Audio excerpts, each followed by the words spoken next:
Okay. Good morning, everyone. Welcome. Welcome to. Is it Tuesday? It is Tuesday. Look at that. Huh? Gorgeous. What's that? Really nice. It is really nice, right? The sun is out. There's mountains. There's trees. There's geese flying back and forth.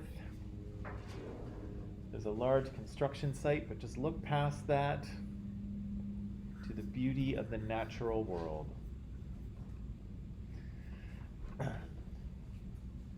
Vancouver's kind of a weird city to me in that way because, like we have a major city here, and we have downtown, and we have all this urban center, but really, you can see those houses on the hilltop or on the mountainside over there, but really, like, once you go past that, there's really nothing there. Like, it's all like wilderness for hundreds of kilometers. Like, there's just nothing up there, and it seems so weird to have such a popular urban center, and then there's this line, and then there's just nothing else out there.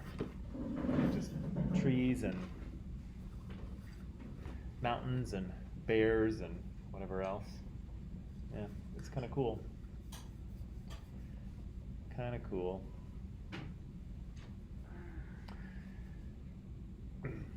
Well, people, you want to get going? Or just gaze out the window at the splendor of nature? Okay. Let's jump in here. So, yesterday we almost got through what I wanted to go through. We read this article by Peggy McIntosh.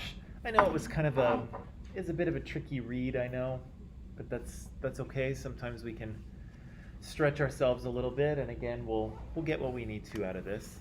And ask you some questions, and so just refresh my memory really quickly. What does it mean, Arena, what does it mean to have privilege? Say it one more time. Power towards women. Power to have. Towards women. Okay. Yep. Good. Anna, how would you explain it? How would you define it? As an advantage. Okay. Someone has, or when they start in a relationship with that. Okay. Good. Jen, what would you say? There's certain power that other people don't have. Okay. More like advantages to his privilege. Yeah. Okay. Good. And Cleo, what would you say? What's privilege? Okay. Yeah. Right. So, and you're all correct, right? When someone has privilege, they have opportunities, opportunities or access to resources, or just kind of the ability to do something that other people don't have, right? And again, what's kind of tricky about privilege, and I'll try to show this to you a little bit later, is that for the most part it's invisible, right? Especially if you have it. And so when I asked you that question yesterday about, can you think of instances in which you have or had privilege? And I think you kind of struggled to do that a little bit, and that's okay, because it's tough to know. It's really tough to know. In the article we saw, Peggy McIntosh listed a bunch of ways that she felt she had privilege as a white person, right? And I tried to give you an example of me when I was a teenager, being scrutinized when I went into a convenience store, right? Because they thought I was going to steal something, right? But now, as an adult with privilege, people don't look at me, right? People don't stare at me when I go into a store thinking I'm going to steal something, because I don't look like someone who's going to steal, right? Of course, part of that is not just my age, right? Part of it is the way that I'm dressed, right? And I carry myself. I don't look like a poor, desperate person who might steal something, right? I could steal something still, but I don't really look like someone who would, right? Or at least I don't think so. Do you think so? Do you think when you When I walk by your desk, do you like check to make sure everything's still there? No.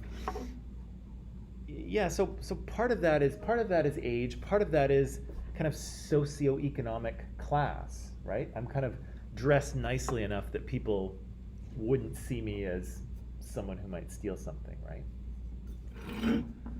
Let me give you another example of privilege, and this is kind of a weird one, but I think it's correct. Okay, so when I was a grad student, I worked in Russia, and I worked there for I went there for 6 summers, 6 years in a row, and so I spent a lot of time out in the field in a tent, but I also spent a lot of time like in the city that we were working out of. And so, and I learned how to speak Russian a little bit. I took 3 years of it in university, so it was okay. I could get around. But anyway, one day, I was in the city and I got in this little minibus to go downtown. Got in the minibus and this young woman was sitting in the seat across from me. And I'm not bragging, but she checked me out. So she gave me the full, the up and down look, and which was kind of weird for me because here in North America, women don't really check guys out that obviously. They definitely do. I know they do, but they don't. It's not quite so obvious. And she obviously checked me out, and so part of my brain was like, all right, felt all good about myself. I felt, but then there was another part of my brain, and this is the interesting thing, is that, suddenly I became kind of very self-conscious, right? I was like, oh my gosh, am I dressed okay? Is my hair okay? I actually had hair at that time. Is my hair okay? And my shirt okay? Like, I started worrying about my appearance because I hadn't really thought too much about it before I left the apartment. I just kind of got dressed and went out, and now I was very self-conscious. And I didn't think about it much at the time, but I thought about it later. And I was like, this is really interesting, is that guys don't really have much experience with getting checked out, right? Guys don't have much experience with being kind of objectified in that way, right? Us guys kind of, maybe sometimes we wish we would get checked out more, or at least more obviously, but sometimes it's tough to notice, right? And so I started thinking, well, I wonder how it feels to be a woman who is getting kind of attention all the time, right? Is getting, looks, or people, maybe, certain facial expressions, are directed at them, or maybe certain comments are directed at them. And I started to think about what that would be like if you were experiencing that multiple times a day, right? Because I just experienced it the one time, right? And so I was like, I wonder what it would be like if, women were checking me out all the time. How would that feel? And again, I'm sure part of my brain would be like, oh yeah, this is awesome. But another part of me would probably start to feel really conscious about the way I dressed and the way I looked and my body and all of that stuff, because I would feel so much attention on it.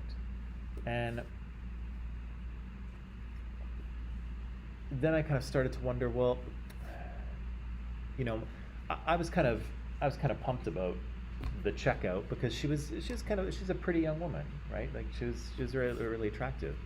But I started thinking, well, what if she wasn't, right? What if it was someone that maybe I didn't really enjoy the idea of them checking me out, right?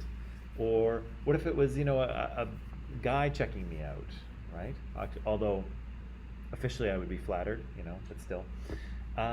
What if it was like a big scary guy in like a empty SkyTrain compartment with just me and him at like 1 a.m, right? And all of a sudden I was thinking, okay, well this is an experience that I don't normally have, right? And so I kind of thought about my experience and kind of thought outward, and part of privilege is what you can do, right? It's the sort of abilities or opportunities you have, but it's also the things that don't happen to you, right? It's the things that you kind of get to ignore, right? And so, women for the most part get more attention in terms of flirtiness or checking out or people kind of coming on to them. They get much more of that than men do, and they have to deal with that sometimes on a daily basis, right? When I walk home and it's dark, I'm not too worried, right? I'm not too worried that somebody's going to sort of jump out of the bushes and attack me, right? I'm a guy. I'm reasonably large. I'm not the Rock, but I'm probably big enough to, make people think twice about attacking me. So I don't really worry too much about that. But I know that women do, right? Even just when walking down a regular street, women are much more alert and aware of what's going on around them often than men are. And the statistics unfortunately say that they probably should be more alert and more aware, right? But again, as guys, we're kind of oblivious, right? We just kind of walk through the world. We don't usually worry about getting attacked. We don't usually have too much kind of unwanted romantic or sexual attention focused on us. We don't really worry about, being attacked, right? As long as we don't, give anyone the wrong look or say something insulting to a big, scary looking guy. As long as we don't do that, then probably okay, right? But this is a totally different experience. And so, just that one little instance that I had in the minibus just kind of gave me just a little window maybe into what it was like to be a woman, right? Who was, had that attention, daily, right? Or maybe multiple times a day. And then, so that's part of my male privilege is that I don't really have to experience that, right? I don't have to worry about it, right? And women shouldn't have to either, but again, they do, right? So a privilege that men have is that they don't really have to worry too much about unwanted sexual advances. They don't have to worry so much about sexual assault, although sexual assault does happen to men. They don't really have to worry so much about getting attacked, right? And again, part of privilege is the things you don't have to worry about, right? Part of my privilege as a white person is that I don't have to worry about racism being directed at me, right? People aren't racist towards white people, right? White people are racist towards others, and so I don't have to worry about that, right?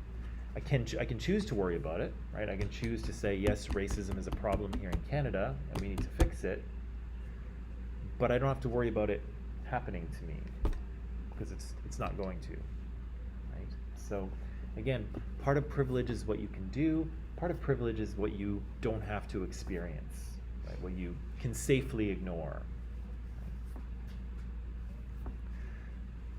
So, here's my question for you. Here I am in Canadian society, and as I mentioned, I'm the member of a bunch of dominant groups, right? I'm a man, I'm white, I'm a Canadian citizen, I'm kind of in middle age, so I'm not super young and I'm not super old. I'm an English speaker, come from a Christian background, sort of, although I'm not religious. All of those are dominant groups. I'm heterosexual, right? All of those are dominant groups, right? Really the only group that I'm not a member of the dominant group is probably economic class, because I'm not loaded, right? I'm not super rich. So I actually have a lot of privilege here in Canadian society, don't I? I do. I really do. But the question is that bad? Am I doing something wrong? Should I feel? How should I think about that? I have a lot of privilege. Is that a bad thing? Or am I bad? Or am I doing something wrong? Cleo, what do you think? You can say yes if you want to. Why am I not doing something wrong? Because what? I didn't choose to be white?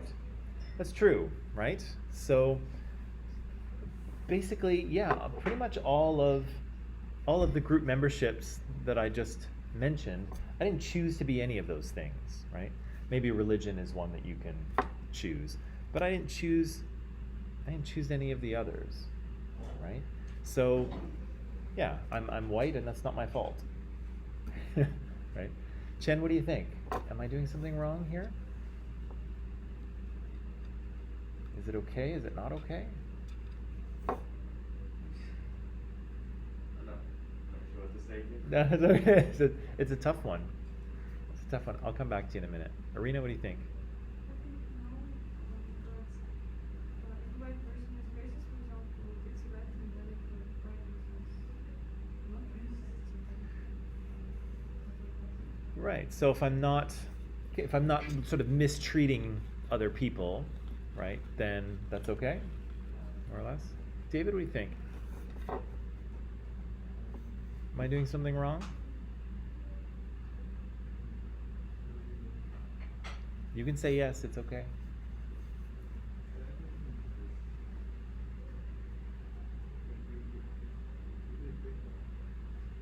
Because I didn't pick who I am? Right. Yeah. A lot of, I may have that privilege, but it's kind of the fact that I have it is an accident, right? I didn't really, I didn't choose to be born as I am. I'm happy that I was, but I didn't have anything to do with it, right? And Anna, what do you think?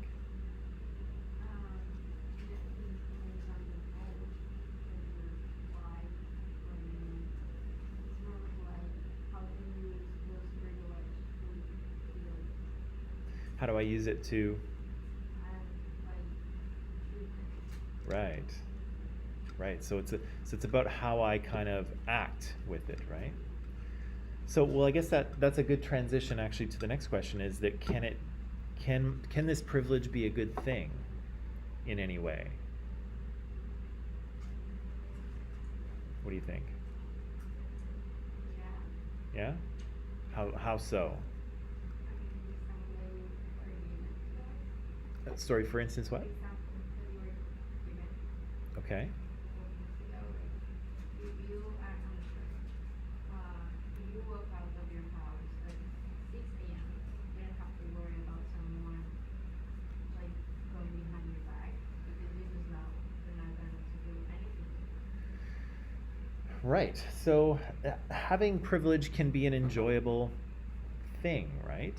And yeah, and would you say that in Peggy's list of privileges, not everybody can say yes to those, right? Not everyone can say yes, I have that privilege. But some of them, everybody should have them, right? Like everybody should be able to walk down the street and not fear being assaulted or sexually assaulted, right? It shouldn't matter your age or your gender or what you look like or any of that, right? Everybody should be able to do that, right? If you move into an apartment building, everybody should feel comfortable that their neighbors will be nice to them. Or at the very least, they'll just kind of be neutral, right? Like, oh, hey, man, and whatever, right? So some of those privileges are things that they're not bad, they just need to be extended to everyone, right? So yeah, the fact that I can walk out of my front door and not fear being attacked, that's a good thing, right? And the problem is that everyone doesn't feel that way, right? But it's good that I feel that way. But yeah. What do you think, Arena? How can privilege be a good thing? I think for the person is a good thing is good thing because he or she does this privilege. Oh, no. It's tough. It's tough. It's tricky. It is tricky. Cheng, can I come back to you? What do you think? Privilege. Is it a good thing? Or can it be a good thing? It is a really good thing. I Uh-huh. mean, it benefits you at least. Does benefit me. You know, it benefits you, and it really gives you an advantages to. I don't know. How to Yeah. explain this. It's tough. But all I think it's really good. You think it's good? It's really good. Well, it is definitely good for me, right? It's definitely good for me. But the trouble is that you're correct, right? Is that yes, I have it. Yes, I didn't. It's an accident that I have it. I didn't choose to be the way I am, although I'm happy with the way I am. I didn't choose it. But again, some of the privileges I have are just not fair, right? Because they advantage me at the expense of other people, right? And so one of the ways that privilege can be good is that if you're in a dominant group, people tend to listen to you more, right? You tend to have more kind of authority. You tend to be able to speak your mind easier without people criticizing you. And so people can actually use their privilege to stand up for people who don't have it, right? And that's kind of a useful thing, right? Because I think Peggy mentions it in her article. She says, you know, if I stand up and say, you know, there's a racism or a racial issue here, people will believe her without thinking that she's being self-serving, right? If a person of color stands up and says, I think this is racism, there's always some people who will think, oh, well, this person's just want special treatment, right? Or they just, you know, they just think this thing is unfair and now they want us to change the rules or something, right? Their motivations will be suspect, not by everyone, but by some people, right? So if a white person stands up and says, yeah, this racism thing is a big problem and we have to fix it, white people can do that without appearing to kind of have their own agenda, sort of thing. So they can be allies, right? They can be support for people who are pushing for equality, right? Whether it's racial equality or sexual or gender equality, whatever it is, people in the dominant group can kind of use their power to help, right? They can use the fact that they have social and political and institutional power. They can use the fact that people tend to listen to them. They can use that for benefit, right? They can educate others about social justice issues, right? Not that people in minoritized groups can't, because they can, and in many ways they're better placed to do it because they actually have that experience. But there's a role for people with privilege as well, right? And so again, I think you're right. It's, you know, it's not really anyone's fault that they have privilege. It's not anyone's fault that they don't have it. But again, we want to widen the circle, right? We want to make sure that everyone has those same privileges, right? And the privileges that, you know, choose one over the other just because of group membership, we don't want those, right? But we do want the ones that are, yeah, we want people to be treated well, right? We want people to feel safe, right? We want everyone to feel that way. Now, I'll say one more thing, and then I have a little kind of a odd story for you to read. It's a little odd. But one of the things I mentioned about privilege, of course, is that it's often invisible, okay? So I said that I'm the member of a bunch of dominant groups here in Canadian society. And so the fact that I am a white male, for instance, has probably helped me out in my life, right? It's probably benefited me. But do you imagine that I know exactly when and where it benefited me? Could I actually tell when I was being benefited by that? No? Probably not, right? unless you're very observant, and unless maybe in very few circumstances, but for the most part, you don't realize it, okay? The analogy I'll use here is if you imagine a fish, for instance, and the fish is swimming in a river or a stream, okay?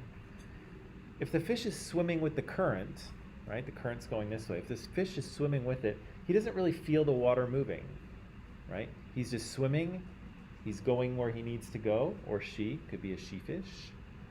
She's getting where she needs to go, and the current is kind of pushing her along a little bit, right? It's giving her a little bit of a boost, but she doesn't really feel it, right? She just thinks she's swimming, right? But if she turns around and she goes the other way into the current, now she's going to feel it, right? The water's pushing in her face, and she's going to have to work harder to go where she wants to go. And privilege is a lot like that. If you have it, it often is invisible to you. And so, again, the fact that I'm a white male here in Canada has benefited me. I'm sure it has. Do I know exactly when and where? Not so much, right? It's kind of been invisible. And it often leads people to say that, oh, well, I have no privilege, or, privilege is just made up or something. And it can feel that way because it's very tricky to identify, especially if you have it, right? And so imagine me, walking into a convenience store. I just walk into a convenience store, I buy what I want, I walk out. That's it, right? I don't feel anything. But 14-year-old me did, right? 14-year-old me went into that store and knew that he didn't have privilege because the cashier was watching him the whole time, right? And I could feel it, right? And so, again, I knew when I didn't have it, but now that I have it, it's invisible. I just go about my day. Okay, so here's what I want you to do. Very short story to read, and it has to do with, sorry, I'm just going to jump ahead here because this story is kind of, again, it's kind of odd, it's kind of strange, but it'll show us how privilege kind of occurs in real life, sort of thing, okay? So we'll say that sometimes we experience privilege or not having privilege in external ways, so out in the physical world, and then in internal ways that we feel or ways that other people feel, okay? So we'll see that privilege shows up in terms of how the world is built, okay? So the dominant group kind of physically builds the world in a way that benefits them, okay? The construction of what's normal and not normal is done by the dominant group, right? So the dominant group is always seen as the default, the normal, right? The thing with no stereotypes attached to it, the sort of reference, right? The thing we reference everything against. And finally, again, privilege is invisible to people who have it, usually, okay? There's some internal stuff too. People who have privilege often believe that their group has the right to their position, right? And so a person who has privilege and doesn't really realize it might look at the fact that, wow, most of our leaders are white men, but there must be a good reason for that, right? They must be the hardest workers, or they must have the best education, or there must be something about them, right? They must have a right to be there. Internalization of messages of your group's superiority. So people who are members of dominant groups, they often express their privileges by feeling that they are in fact better than the minoritized group in some way, right? This could be a racial thing, this could be a gender thing, this could be a sexuality thing, right? Straight people could think that they are somehow superior to gay people, right? This can happen all kinds of ways. There's a lack of humility when the dominant group doesn't really know much about the minoritized group, okay? So dominant groups often are kind of uneducated about minoritized groups. They don't really know too much, but that doesn't really embarrass them, right?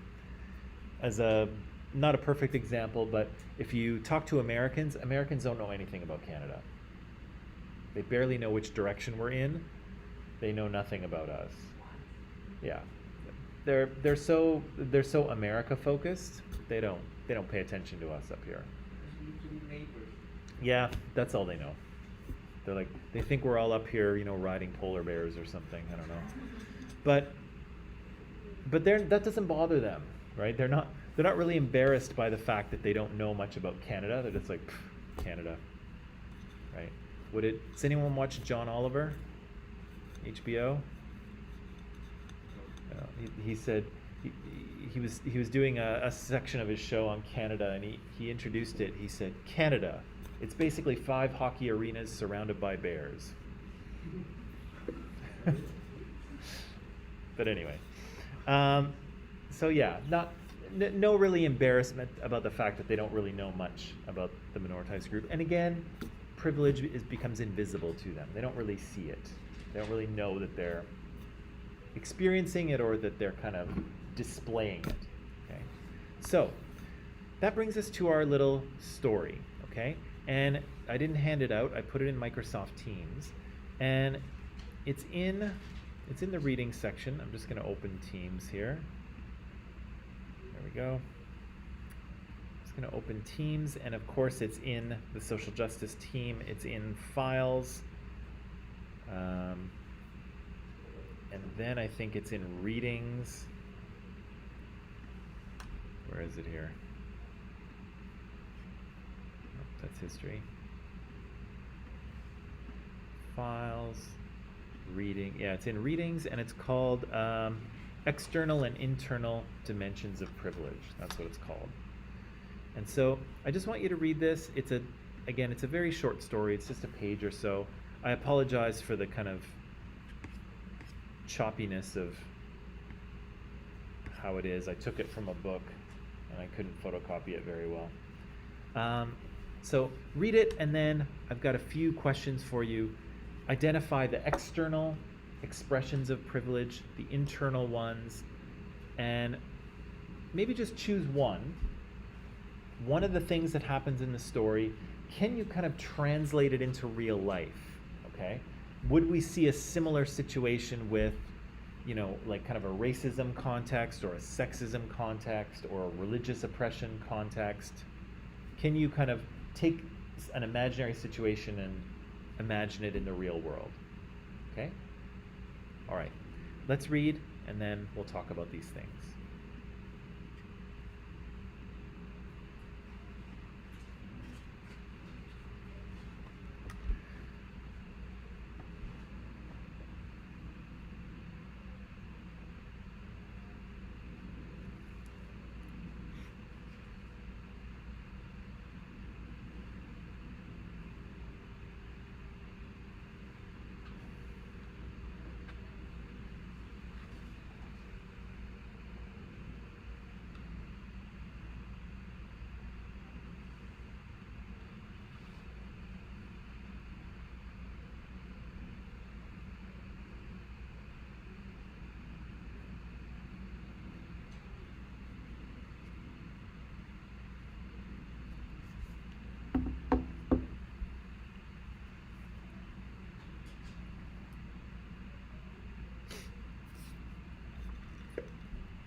just one more minute, people, and then we'll talk.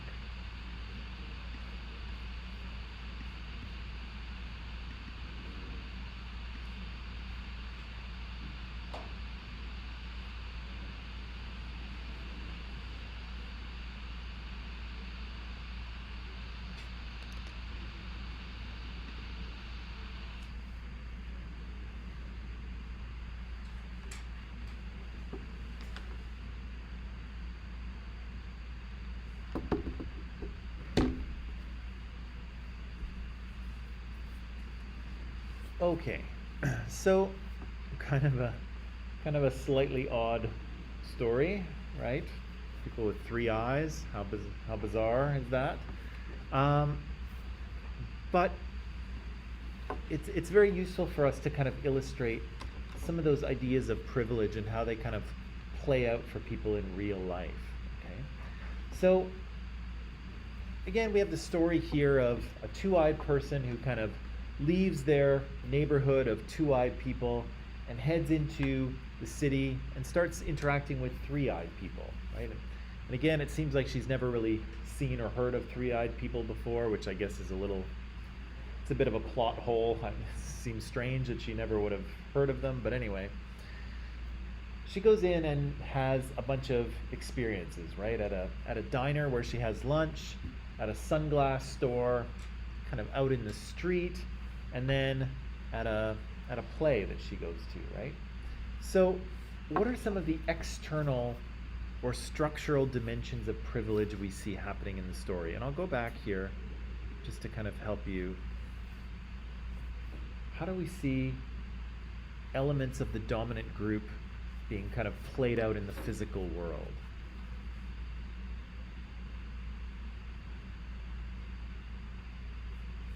Think of the way things are designed, or kind of physical objects that privilege one group over another.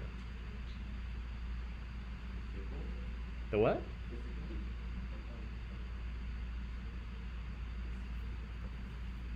Anna, what do you think?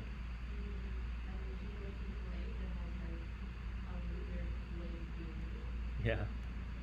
Yeah, so she goes to the play and she gets a program, that tells you all the actors and what they've been in and all kinds of things, right? And she's trying to read it, but it's printed in a weird way, right? It's printed in such a way that like you can read it, but the person in front of you can also read it because they've got a eye in the back of their head, right?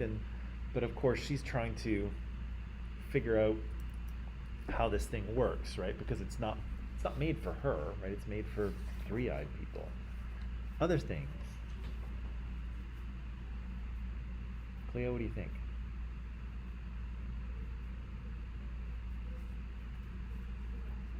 The what? The glasses. Right. So the glasses they have some that are made for three-eyed people, so I guess they have a lens in the back, but they also have ones for two-eyed people. But what is it about what's the difference between the three-eyed ones and the two-eyed ones? Yeah, the ones for the two-eyed sunglasses are not cool, right? They're not fashionable, right? Who would want to wear those? What's that? Really weird story. It's a really weird story, right? But again, well, okay, we'll get to that.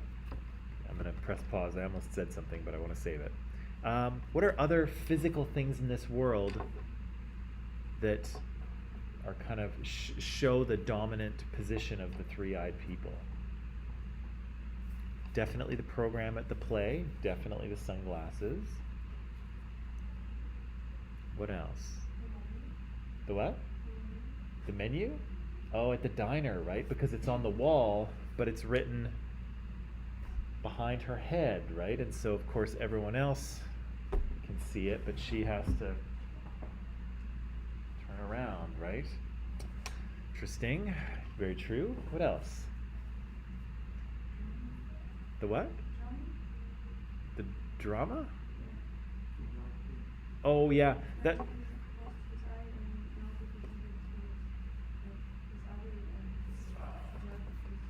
Right. I think that might be more of an internal one. I think. I think that might be an internal one. But let's talk about that. Okay, let's talk about that as an internal one.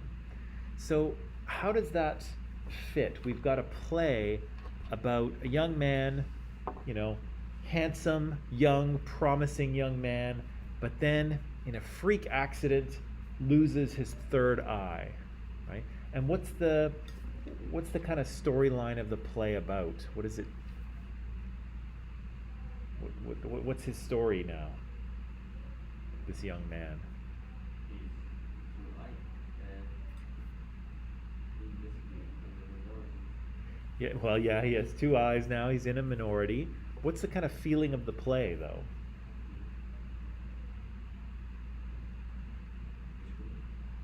A little bit, a little bit. David, what do you think? What's the play kind of? What's the feeling of the play? This young man got in an accident, lost his third eye, and now, what's the play say about that? Great, awesome. Who wants that pesky third eye anyway? Just get your comb stuck in it all the time? Ow, ow, ow. No. What are they saying about it?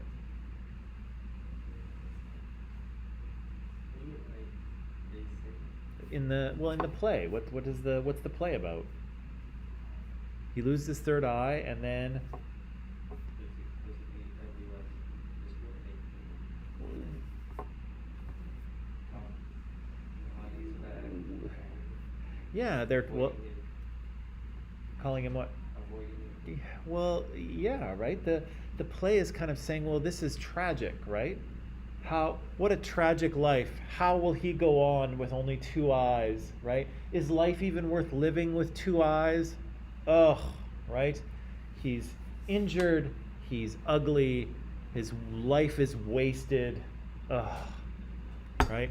A life with two eyes, not worth living, right?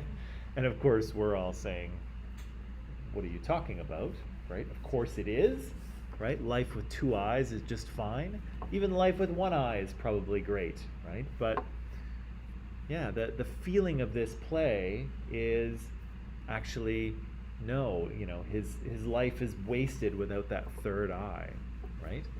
Is that number two? Does that sound like number two to you? Internalization of messages of the group's superiority, right? Life with three eyes is better than life with two, right? And not only is it better, is a life with two eyes even worth living? Right? The play seems to ask that question, right? What else do we see?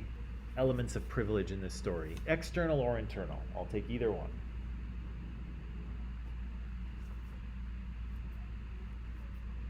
There is lots of internal ones. Yeah, what's an internal one there, Jim? Yeah, the way people feel or act. The way people feel. Yeah. For example, like the counter. What she at the diner? Yeah. Yeah, what does she do? She's trying to avoid him from touching. Yeah. So instead of giving to her, Yeah. he put it in the counter. Right. So this girl paid for her lunch, right? The lady brought back her change. This girl held out her hand and the woman put it on the counter so she didn't have to touch her. Right? Wouldn't want to catch the two-eye disease. Whatever. Anyway, it's pre-COVID, right? So it's not that. Yeah, she didn't want to touch her, right? What else? There's more internal stuff. Lots of internal stuff. People ask what happened to you. Yeah, those teenage girls in the sunglass store, right? What happened to you? That sounds like a pretty rude thing to say, right? Because nothing happened to her, right? She's simply different, right? Well, or she's like us. Yeah, what happened to you? What else? Other internal stuff. Chloe?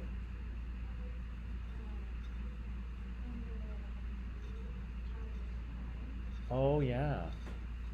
Right? So yeah, well, what does that say? That the child saw this person with two eyes and started crying. What does that tell you? The child scared. Child is scared, yeah. But more than that, what does that tell you, Cleo? That she's different and unusual? Yeah, right? She's different and unusual. And what else might it tell you? Arena, what else might it tell you that this kid is crying? You're correct. Different, unusual.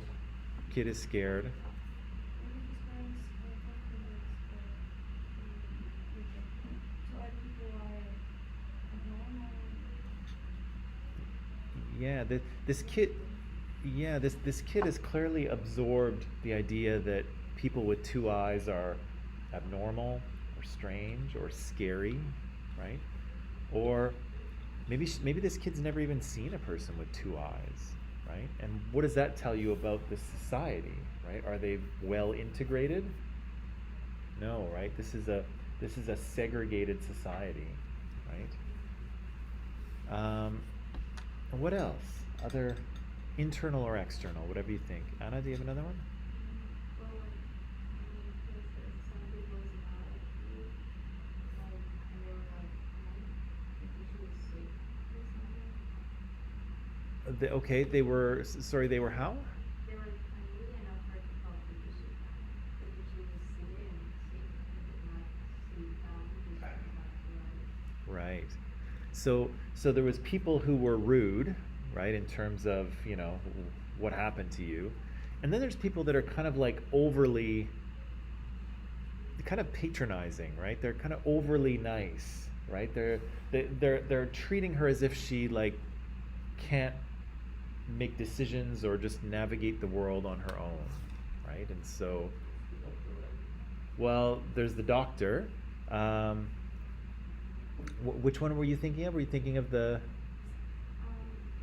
at the play?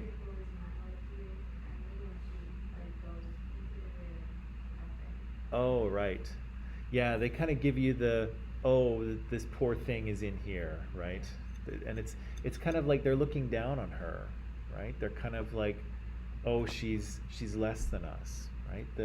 The woman in the sunglass store does the same thing, right? She's trying on those three-eyed glasses, right? And you can wear a pair of three-eyed glasses, right? You don't need an eye on the back of your head. You can just put them on. It's fine, right? It doesn't matter. But she's like, oh no, dear, these are for you, right? And she kind of, pulls her away.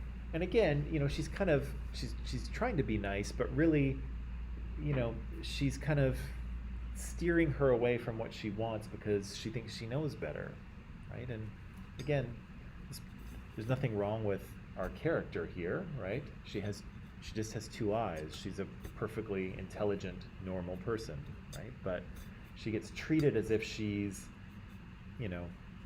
less, right? As if she doesn't understand, right? She doesn't get it. Same thing at the theater, right? She gets the cane. Do you need a cane to walk around with only two eyes? No. But they give her a cane anyway, right? And she's like, I don't know what to do with this. And she carries it. It lets everyone know that she's different, but she doesn't really need that kind of support. But then again, the three-eyed people don't really seem to understand her very well because they don't seem to have a lot of interaction with two-eyed people, right? They have a lot of prejudice. They feel they're better than two-eyed people. And there's also this feeling of like, oh, right? Do you kind of pick that up in a few places? The waitress at the diner, the menu's behind our character here, and she's like, ugh, do you need me to read it to you? Ugh, right?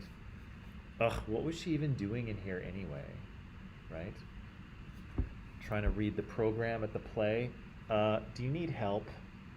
Right? You can almost feel that kind of like condescending, frustration with someone who's different, right? And again, she simply, the world is not built, this world is not built for her, right? She's a perfectly normal person according to us and according to her, but she's trying to navigate a world that was built by a different group, right? And that group built that world to accommodate themselves, right? Not to accommodate two-eyed people. So there's all kinds of things that she struggles with because the world's not built for her. And then the three-eyed people get upset, right? They're like, ugh, do you need me to read this to you? Ugh, do you need some help? Ugh, why are you even in here anyway? Why are two-eyed people always so angry, right? And so you see these people trying to sort of navigate a world that's not designed for them, and then you see the dominant group getting frustrated because the minoritized group is struggling, right? And again, this is kind of a very common situation, right? You have a dominant group designing a world that privileges themselves, disadvantages others, and then when that disadvantage becomes apparent, the dominant group gets frustrated and says, "Ugh, why can't they just do this, right? Or why are they here? Or why is this so difficult for them? You know." But again, it's not, what's happening here is either the presence of privilege or the lack of it, right? And it's conflicting here. Holy cow, it's 9:03. Do you want to take a little break? Yeah, me too. Sorry, I meant to take one earlier, but we were in the middle of that.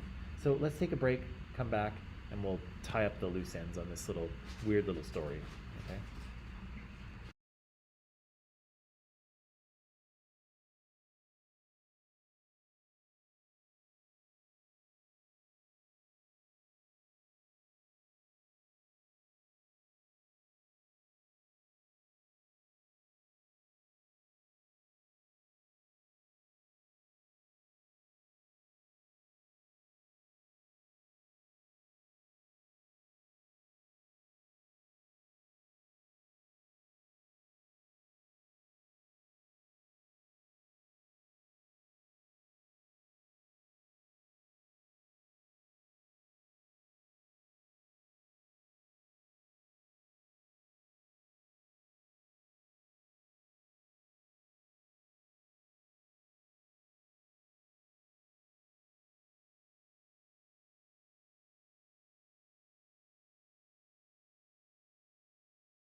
All right, people. So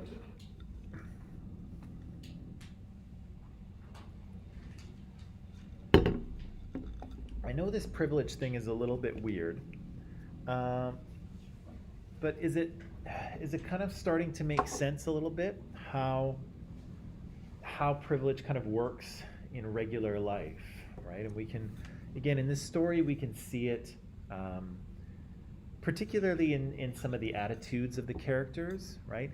And keep in mind, think about the attitude of our main character, right? Because she left her community, in a really good mood, right? But when she returned home, she's like, oh, like I feel wrong, right? I feel like there's something wrong with me. I feel ugly.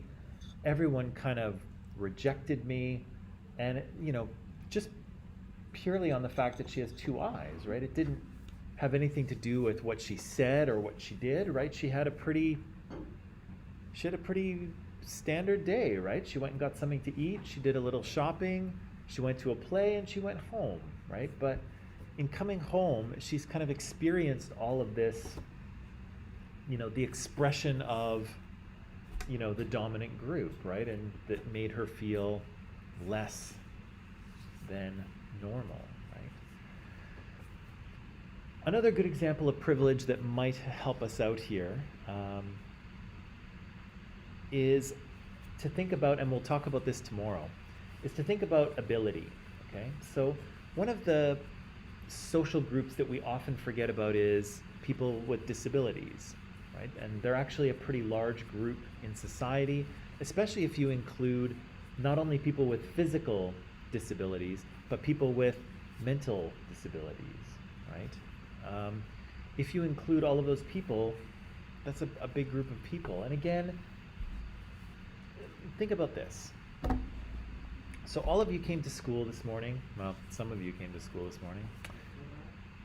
All of you came to school this morning. All of you that came to school this morning. You came here and you probably didn't think too much about how you got here, right? You probably came here the same way as you do every day. Maybe bus, maybe SkyTrain, maybe a little bit of walking, right? You probably had your earbuds in, listening to music, right? You got on the bus, went up some stairs, you got in the elevator, you opened some doors, you crossed some streets, right? And you probably didn't think too much about any of those things because those are just regular things that we do, right? And again, you probably didn't think anything about going to school. You were probably thinking about other things the whole way, right? Or just listening to music or whatever you were doing. But for someone with a disability, you encountered all kinds of obstacles on the way here, but you didn't, you didn't even notice them, right? For someone who has mobility issues, stairs are a thing, right? You need a ramp or an elevator if you're in a wheelchair, right? Curbs, right? You and I just step on and off them, but if you're in a wheelchair, you have to make sure that there's those curb cuts, they call them, right? Where they kind of transition down to the street. You've got to look for those, right? If you're opening doors, right? You need hands that work, right? Some people can't grab onto a doorknob and turn it, right? Which incidentally is why you see so many of these door handles here. That's building code in Vancouver because they're more accessible, right? You can just open them by putting some weight on them rather than having to turn a doorknob, which is much more difficult, right? So there were all of these little obstacles, right? Crossing the street, going up and down stairs, stepping up a curb, getting onto the bus, right? Maybe being on a bus that was crowded, right? And so you had to really maintain your balance, right? To try not to fall over. All of these things are challenges, right? They're ways in which the world is constructed for people like us, whose bodies work normally, quote unquote. But people with disabilities are going to struggle with all of those things, right? And so, but that was invisible to you, wasn't it? You didn't think about any of those things, right? You just came here, you thought about whatever things you thought about, and you didn't really pay attention to those obstacles because We breezed right through them, right? The world is built for people like us, right? And it's less built for people who have disabilities, right? And again, yes, we've made accommodations, right? Buses kneel, they go, they lower down, and they've got the ramp, right? We have elevators, we have ramps. We've made accommodations for people, but still the world is not really designed for them. It's really designed for us, right? We've just helped them along a little bit. Okay, does that make some sense? A little bit of sense? Okay. Right. Okay, so that's going to bring us then to our next unit, which is on people with disabilities. It's on ableism, okay? And so ableism is interesting. It's an interesting one to start with because it's one that we probably don't think of, right? When you first heard about social justice and equality in society, I bet your first thought was probably racism, right? And if it wasn't racism, it was probably sexism, or sexism was number 2. And then maybe you thought about religious oppression, or maybe like gay LGBTQ peoples, maybe, right? But then it kind of gets fuzzy, right? And we kind of forget about a lot of the other social groups that people can belong to. And disability always gets forgotten. Always, always, always gets forgotten. It's probably the sort of type of social inequality that people pay attention to the least. But that's a bit of a problem because there are a pretty significant number of disabled people out there. Okay. So when we talk about ableism, the dominant group here is people who are able-bodied, right? Whose bodies work, I'm going to put in quotes, normally, right? And also people who don't have significant developmental or mental illness or psychiatric conditions, okay? So some of us struggle with a little bit of anxiety, we struggle with a little bit of depression. That's kind of still pretty normal, right? But some people who have severe examples of these probably fit into this category, right? It really impacts the way that they live their lives. So what's kind of interesting about disabled, well, I guess you could say this about any social group, but what's really interesting is that people with disabilities are really varied, right? There's kind of a lot of different ways in which you can have a disability, and of course, that's going to radically change how you experience your life, right? So you can see here people can have, well, I'll walk you through some of these, right? So people can have vision impairments, right? So you can have partial sight or you can have no sight at all, right? Again, that's a particular set of challenges, right? To not be able to see and to sort of have to learn how to navigate the world without sight, right? We're very visual animals, right? We're very visual creatures, and a lot of our world is visual, right? Signs, paint colors on the road, traffic lights of different colors, right? We live in a very visual world, and to not be able to access that is a significant challenge, right? And people who cannot see or can only partially see, you know, there's a lot of struggles, right? There's a lot of things they have to learn how to do that are easy for us, right? But much more difficult for them. People with mental health conditions, and again, as we go on, more and more people are paying attention to mental health, which is good. I can't speak for your own countries because I don't really know them. I don't know them very well. But here in the West, we haven't really done a very good job with acknowledging and treating mental health, right? And so if people have cancer, for instance, if you're diagnosed with cancer, things are happening really quickly. You're going to be in the hospital, you're going to be getting treatment and drugs and chemo, and they are on top of it. It is very impressive. But if you have a psychiatric illness or a mental illness, it's going to be greater struggle to get help, to get treatment. Okay, and again, because here in the West, for a long time, we have been studying and trying to heal physical illnesses, but mental illnesses we've kind of just ignored, right? And so we're kind of a little late to talking about mental illness and how to understand it and treat it and not to stigmatize it, right? Not to feel like there's something wrong with you, right? If you tell people you have cancer, they'll probably be very sympathetic, right? They'll be like, oh my gosh, I'm so sorry. Is there anything I can do for you? Right? They'll be very supportive. If you tell someone you have schizophrenia, people will have a different reaction, right? People will be like, oh, really? And they'll be kind of put off, right? They'll be uncomfortable. They may pull away a little bit.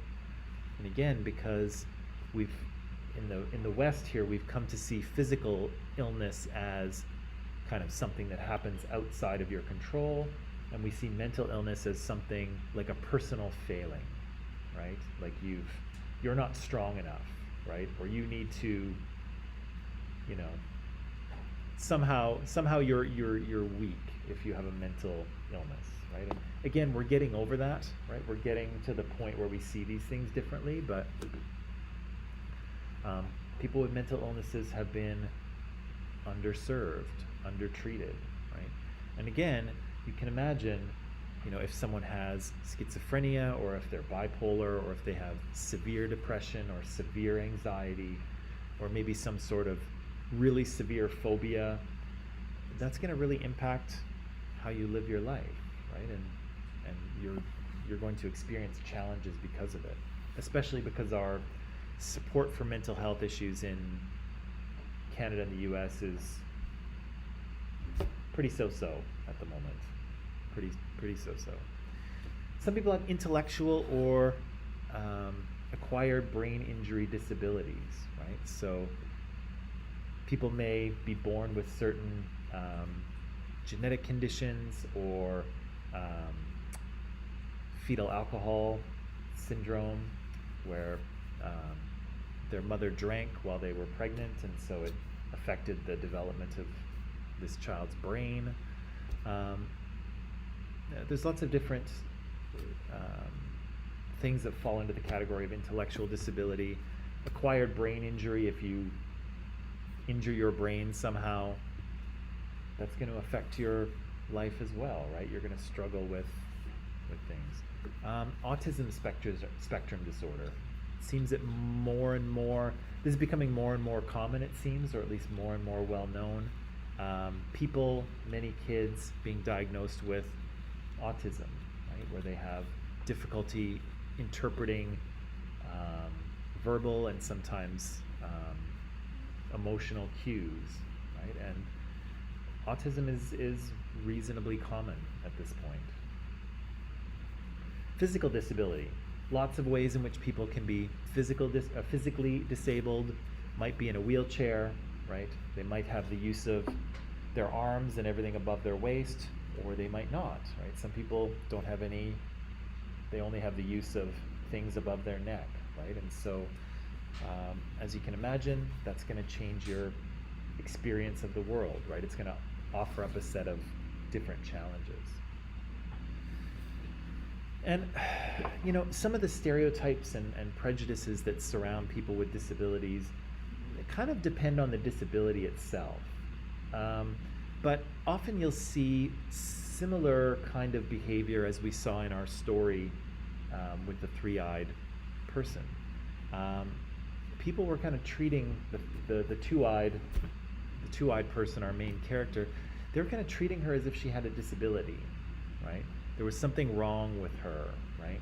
She needed to be fixed. Don't you want to be normal, right? And so people really saw her as physically disabled, right?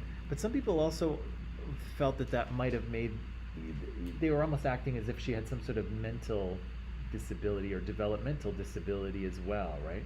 They were treating her like she was a child, right? Or not as intelligent as they were. Of course, we know that wasn't true, but again, the sort of stereotypes around people with disabilities sometimes have to do with their intellectual capacity, sometimes has to do with us simply not understanding their way of life and how they live. Sometimes it has to do with the subject of that play, right? The idea that if you have a disability, that this is an awful, tragic thing and that life is not worth living anymore. And there's lots of kind of movies like this, right? People are injured, maybe in war or something, and they wind up having to use a wheelchair, and it's very tragic and awful, but inspirational because they continue on, right? And again, I'm not saying that, you know, being injured in that way is not difficult, because I assume it is, but again, I think if you ask many people who use a wheelchair, is your life worth living? I think they will probably tell you that yes, it is, right? And so, but again, we have these kind of stereotypes and prejudices that we apply to people. And again, it has a lot to do with the disability, right? Whether it's a physical one or whether it's kind of more of a mental illness one. Okay? Now, tomorrow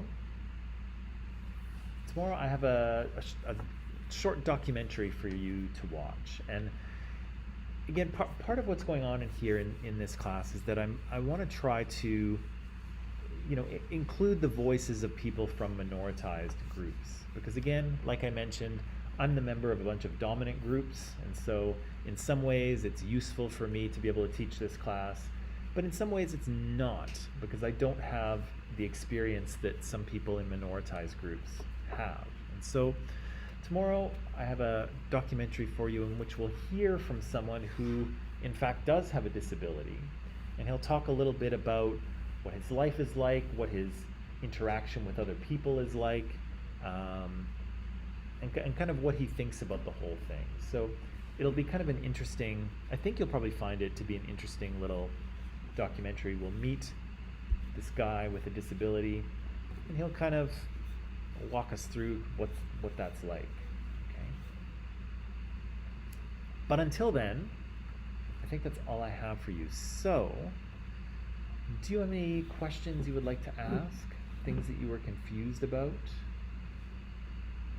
Things that didn't make sense? Things that...